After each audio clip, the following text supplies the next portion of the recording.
Salam aleikum, në qovë se ta afërmit e mi kanë folë keq për një djalë, veç pse ai është besimtar i devotshëm, edhe për këtë arsye thotë është pengu fejesa. Qa kishe me thonë? Kishe me thonë që nëse kjo është sebeb, atëherë shejtani ka shfrytzu të afërmit e tu, që përmes gojës tyre me folaj. Shejtani me fol dhe me pengu një fejes dhe martes të dy besimtarve.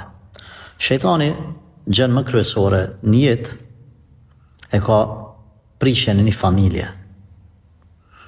Janis duke u mundu djalin e mirë me martu me vajzë të keqe, ose vajzën e keqe, ose vajzën e mirë më falë me martu me djalë të keq. Nëse nuk mund këtu atër kalon me shpif kundër njëri tjetër që mos marrë deri te fejesa. Nëse fejon atë dy, atër shpif që më u prish fejesa. Nëse s'mon, atër më u prish martesa. Nëse edhe këtë së ne ban, atër mos me ba fëmijë. Nëse mbetet gruaja shtatzan, atër me mundu me çdo kusht me e abortua ajo fëmijën përmes vezveseve të shejtanit. E ka dal deri me mri aty me tratu ata njëri tjetrin edhe mes me e dasht. Në momentin që e prish, në cillën do etap, ai e konsideron veten një arritje të madhe.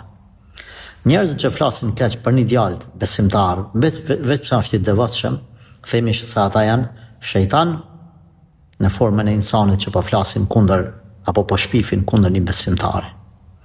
Ku për ta se ky djalë dhe kjo vajzë, nëse s'kan arrit me u martu shkaku i këtyre shpifjeve, ata do të kenë përgjegjësinë në botën tjetër. Prandaj rujuni, mos i merrni në qafë djemtë dhe vajzat e devotshëm me shpifjet e juaja.